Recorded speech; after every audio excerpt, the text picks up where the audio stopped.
100కు పైగా దీర్ఘకాలిక సమస్యలకు ఎటువంటి ఆపరేషన్ దుష్ప్రభావాలు లేకుండా హోమియోపతి చికిత్స. నమస్కారం, వెల్కమ్ టు ఐడ్రీమ్. నేను మీ సంగీత. సిద్దిపేట జిల్లా దుబ్బాక మార్కెట్లో ఒక సంఘటన చోటు చేసుకుంది. అదేంటంటే దొంగ నోట్లు చలామణి చేశారు. ఒక ఇద్దరు వ్యక్తులు, అబ్బాయిలు ఇద్దరు కూడా మార్కెట్కి రావడం జరిగింది. కూరగాయలు కొంటూ ఉన్నారు. అంటే మామూలుగా మనం ఏదైనా కూరగాయల కోసం చెప్తూ ఉంటే ఏం చేస్తాం, అరే ఇంతనా అంతనా కొంచెం తగ్గించండి అని చెప్పేసి బార్గెన్ చేస్తూ ఉంటాం. కానీ వాళ్ళు ఏం చెయ్యకుండా ఇది ఇంత అంటే సరే అని తీసేసుకోండి అని చెప్పేసి వాళ్ళకు 200 రూపాయల నోట్లు, అలా 200 రూపాయలు వాళ్ళ దగ్గర మొత్తం అన్ని 200 రూపీస్ నోట్స్ మాత్రమే ఉండడం జరిగింది.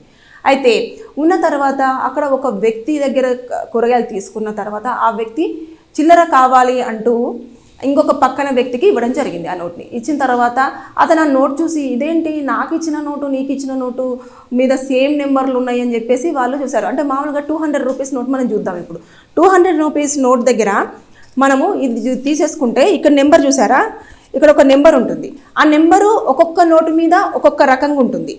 ఇక్కడ ఒక నెంబర్ ఉంది కదా. కానీ వాళ్ళు ఏం చేశారంటే ఇదే ఒక్క నోటుని దాదాపుగా 1 లక్ష నుంచి 2 లక్షల వరకు కూడా మరి ఎలా ముద్రించుకున్నారో మనకు తెలియదు. కానీ అలా తీసుకొని ఇలాంటి నోట్స్ 200 రూపాయల నోట్లను మాత్రమే మార్కెట్లో మొత్తం ఎక్కడ పడితే అక్కడ రద్దీ ప్లేసెస్ ఎక్కడైతే ఉంటాయో అక్కడ ఇవ్వడం అనేది జరుగుతూ వచ్చింది. ఆ చిల్లర కోసం అనే వ్యక్తి ఎప్పుడైతే చెప్పాడో అప్పుడు చెప్పిన వెంటనే ఇమీడియట్గా ఇది ఎవరు ఇచ్చారు అంటే ఆ వ్యక్తి ఇచ్చాడు. అరే నాకు కూడా ఆ వ్యక్తి ఇచ్చాడని చెప్పేసి అందరూ ఒకసారి ఇంకా వాళ్ళది ఒక యూనిటీ ఉంటుంది, మనకు తెలిసిందే. కూరగాయల దగ్గర వాళ్ళు ఏం చేశారంటే అరే నీ దగ్గర వాళ్ళు ఏమైనా కూరగాయలు తీసుకున్నారా అని చెప్పేసి అందరు నోట్లు తీసుకొచ్చేసరికి మొత్తం వరుస పెట్టి ఒకటే నెంబర్ ఉంది. వెంటనే పోలీసులకు కాల్ చేసేసిన తర్వాత వాళ్ళు వచ్చేసి వాళ్ళను అదుపులోకి తీసుకోవడం అనేది జరిగింది. అంటే ఈ రకంగా రద్దీ ఉన్న ప్లేసులలో ఎక్కువగా మొన్న చూస్తేనేమో రీసెంట్గా 500 రూపాయల నోటు మీద రిజర్వ్ బ్యాంక్ ఆఫ్ ఇండియా దగ్గర స్పెల్లింగ్ అనేది మార్చారు. ఈ దగ్గర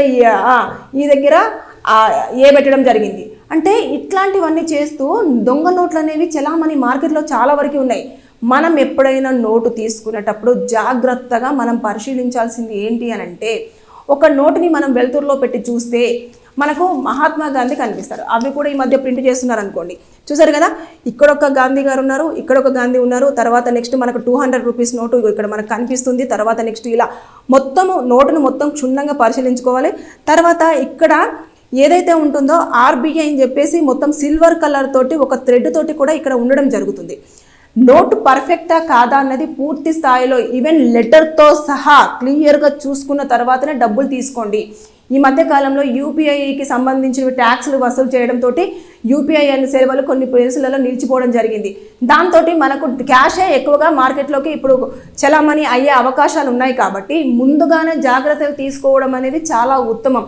చూసారు కదా, కూరగాయల మార్కెట్లో అంటే కూరగాయల మార్కెట్ అయితే ఏంటి, పెద్ద పెద్ద మాల్స్ అయితే ఏంటి, దాంతోపాటు ఇంకా కొంచెము టీ షాప్స్ దగ్గర అయితే ఏంటి, రద్దీ ఎక్కడైతే ఎక్కువ ఉంటుందో అక్కడే దొంగ నోటు చలామణి అవుతుంది. ఎందుకంటే పట్టించుకోరు వాళ్ళు, హడావుడి బిజినెస్ హడావుల్లో ఉంటారు. ఉన్నప్పుడు ఏం చేస్తారు, నేను ఇలా నోట్ తీసి ఇవ్వగానే టక్మని తీసేసుకొని ఇలా వేసి మిగిలిన చిల్లర ఇవ్వడం అనేది జరుగుతుంది. అది కామన్గా మనం చూస్తూ ఉంటాం. అంటే అప్పుడున్న వాళ్ళ బిజినెస్ టైమింగ్స్లోనే వాళ్ళు అటాక్ చేస్తారు అన్నట్టు. చేసేసి ఇంకా అక్కడ ఉన్న వాళ్ళకి డౌట్ రాకుండా వెంటనే ఇమీడియట్గా తీసేసుకొని వితిన్ సెకండ్స్లో అక్కడ నుంచి మాయమైపోతారు. అంటే వెళ్ళిపోతారు, అక్కడ కూడా కనిపించారు. ఆ వ్యక్తులు ఎక్కడి నుంచి వచ్చారు, ఎప్పుడు ఇచ్చారు నోటు ఏంటి ఏమీ తెలియదు. సో 500 కొన్నిసార్లు వాళ్ళు ఏం చేస్తారంటే చిల్లర తీసుకోకుండా కూడా ఈ నోటును ఎవరైనా పట్టించుకుంటారా లేదా అని చెప్పేసి అలా నోట్ ఇచ్చేసి కూడా వెళ్ళిపోయిన సందర్భాలు చూస్తున్నాం.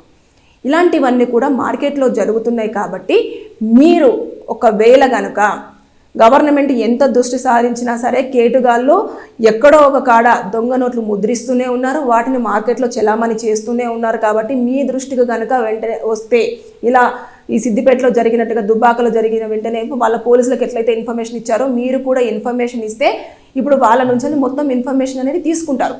ఎక్కడి నుంచి ప్రింట్ అయ్యాయి, ఎవరు ఇచ్చారు, ఎప్పటి నుంచి ఇది వీళ్ళు రన్ చేస్తున్నారు, ఎక్కడెక్కడ ఇచ్చారు, ఎవరెవరికి ఇచ్చారు, ప్రతిదీ ఇంకా మొత్తం వాళ్ళ దగ్గర నుంచి ఇన్ఫర్మేషన్ అంతా తీసేసుకొని అప్పుడు వాళ్ళకు పూర్తి ఇన్ఫర్మేషన్ వచ్చిన తర్వాత అప్పుడు ఇమీడియట్గా వాళ్ళు పోలీసులు ఎలా ఉంటారు అని అంటే చాలా నీట్గా ఇన్ఫర్మేషన్ అంతా తీసుకుంటారు. ఇప్పుడు అతను ఈరోజైనా లేదంటే సంవత్సరం నుంచి చేస్తున్నారా, 2 సంవత్సరాల నుంచి చేస్తున్నారా, వాళ్ళ దగ్గర ఓన్లీ ₹1,00,000 వరకే ప్రింట్ అయి ఉన్నాయా, లేకపోతే ఇంకెక్కువ ప్రింట్ అయి ఉన్నాయా, వాళ్ళకి వచ్చిన పేపర్ ఎక్కడి నుంచి వస్తుంది, వాళ్ళకి ఆ కలర్ ఎక్కడి నుంచి వస్తుంది, వాళ్ళకి ఆ థ్రెడ్ ఎక్కడి నుంచి వస్తుంది, ఈ ప్రతిదీ ఎంక్వైరీ చేస్తారు అన్నట్టు. చేసి ఎవరెవరైతే ఇందులో ఇన్వాల్వ్ అయి ఉన్నారో వారందరినీ కూడా వాళ్ళు తీసుకురావడము, వాళ్ళపైన కేసులు పెట్టడము, కోర్టులో ప్రొడ్యూస్ చేయడము, శిక్ష అనేది పడుతుంది. అది సెకండరీ. కానీ ముందుగా అయితే మన జాగ్రత్తలో మనం ఉండాలి కదా. నోట్లు అనేవి ఇలా మార్కెట్లో చెలామణి అవుతున్నప్పుడు మనం తీసుకోవాల్సింది ఏంటి, నోట్ను క్షుణ్ణంగా పరిశీలించాలి. ఇంచిన తర్వాత నెంబరు ఖచ్చితంగా ఉందా లేదా, లేదంటే బ్రదర్ ఈ నోట్లు నాకు తెలియట్లేదు వేరేది ఇచ్చేసేయి అని చెప్పేసి ఇంకోటి చూసిన తర్వాత అదే నెంబర్ ఇంకొక దాని మీద ఉంది అంటే దొంగ నోట్ అని చెప్పేసి గుర్తుపట్టండి. ఒకవేళ అయితే లేదు, కొన్నిసార్లు ఏమవుతుంది అంటే అన్నీ పర్ఫెక్ట్గానే ఉంటాయి కానీ లెటర్స్ ఇంగ్లీష్లో ఉండే రిజర్వ్ బ్యాంక్ ఆఫ్ ఇండియాలో ఒక లెటర్ ఏదో ఒకటి మారుస్తారు. అదన్నా అబ్జర్వ్ చేయండి. ఇలా చేసిన తర్వాత మీకు కన్ఫామ్గా నోటు ఓకే అనుకుంటేనే తీసుకోండి, లేదు అనుకుంటే యూపీఐ పేమెంట్ చేపించేసుకోండి. అంతేగాని మీరు అనవసరంగా దొంగ నోట్లు తీసుకున్న తర్వాత మీ దగ్గర నుంచి ఇంకొక దగ్గరికి వెళ్తే ఎవరు ఇచ్చారు అని అంటే అప్పుడు మీరే మళ్ళీ సంజాయిషి చెప్పాలి, ఆ కోర్టు చుట్టూ తిరగాలి, లేదు అంటే పోలీసులు అడిగిన దానికి ప్రతిదానికి ఇన్ఫర్మేషన్ ఇవ్వాలి. ఇలాంటివన్నీ ఉంటాయి కాబట్టి తస్మాత్ జాగ్రత్త. మార్కెట్లో మోసగాళ్ళు చాలామంది తిరుగుతున్నారు. వారు ఏ విధంగా వాళ్ళు ఇన్వాల్వ్ అవ్వడం కాదు, మనల్ని కూడా ఇన్వాల్వ్ చేయడం అనేది మనం చూస్తూ ఉన్నాం. కాబట్టి దయచేసి మీరు ఎప్పటికప్పుడు కొత్తగా నేరాలు మార్కెట్లోకి ఏమొస్తున్నాయి, మనం ఎలాంటి జాగ్రత్తలు తీసుకోవాలి అనే దానిపైన ఖచ్చితంగా మీరు అవగాహన పెంచుకుంటే మనము అన్ని రకాలుగా సేఫ్ జోన్లో ఉండడం అనేది జరుగుతుంది. సో మీకు ఎవరికైనా సరే లీగల్గా ఎలాంటి డౌట్స్ ఉన్నా సరే కింద కామెంట్ రూపంలో తెలియచేయండి. దానిపైన నేను వీడియో చేసి పూర్తి సమాచారం అందించడానికి ప్రయత్నం చేస్తాను. Thank you. నిజంగా ప్రస్తుతం ఉన్నటువంటి సమాజం దేనికి ప్రయారిటీ ఇస్తుంది? ఆర్థిక సంబంధాల చుట్టూ మాత్రమే తిరుగుతుంది. మళ్ళీ ఎన్నికలంగానే చాలా విరక్తి కలుగుతాం. మంచి అనిపిస్తుంది కదా, లేడీస్ కూడా ఛాలెంజింగ్ జాబ్స్ చేసినప్పుడు చాలా బాగుంటది. ట్రాఫిక్ అసిస్టెంట్స్ గా నియమించిన ట్రాన్స్జెండర్స్ అందరితో సాల్యూట్ చేయించుకుంటున్నారు. ఫుడ్ డెలివరీ ఇవ్వటానికి వెళ్ళినటువంటి డెలివరీ బాయ్ అనిల్ పై కళ్ళ ముందు